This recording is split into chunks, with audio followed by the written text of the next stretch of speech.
No. And then But little did he know will that die. There's Dave. Oh. But thank God Phoenix Wright had a potion and drunk it, being able to make his suit go from a beautiful blue to a yellow.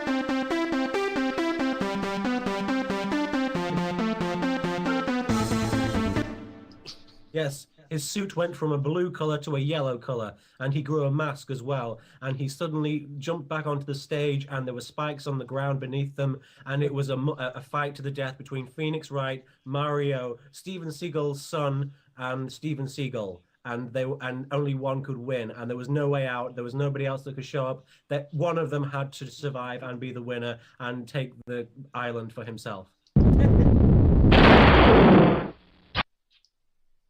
And then the military decides, like, you know what, screw this. We can't have this happen. So they gathered all of their lovely nuclear warheads, and they came to this island, and they're like, you know what, we're just gonna blow this up. But it turns out the military wasn't planning for the attack of aliens. They came in from afar. Steven Seagal's son, Mario, and Phoenix Wright decided to shake hands and team up to defeat the aliens and rid the world of the evil aliens. Meanwhile, in the Hall of the Justice League.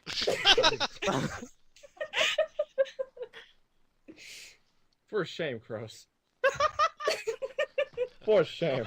I don't know what to pick anymore. Come on, you started it. Keep going. There, take it. Nicole. Okay. And then the aliens came in the atmosphere and were versing Mario, Phoenix Wright, Steven Seagal, and his son. And they lost the ring somehow because there were lightning bolts shooting everywhere. And everything was going wild and crazy. Uncle Andros! And then Andrew Awakening's ship went crashing down because apparently he was there the whole time. And he went up in a giant explosion of flames, of glorious flames.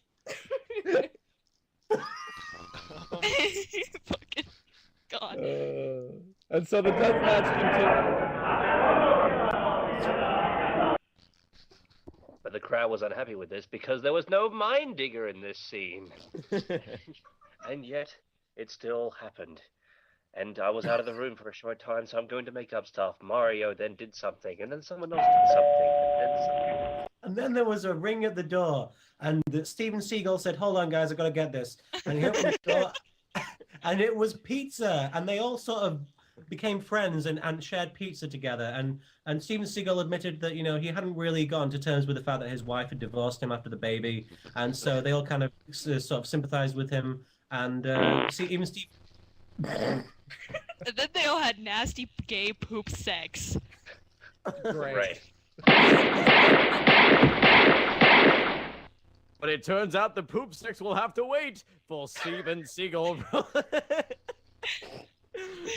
Brought up an interesting fact. It turned out that Steven Seagal, in his hatred and his lust for getting with another woman, slept with Princess Peach, and Mario was pissed.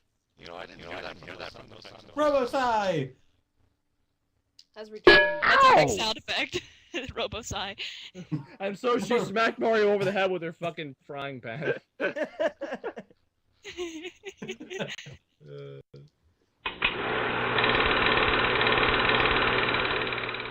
Rose, that's you. Rose.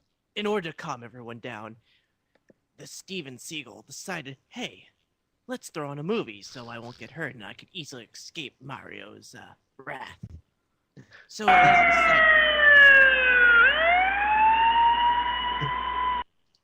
And then so while everybody was like, bow, ticka ticka wow, ticka ticka wow, Peach slaps Mario in the face with a super special frying pan.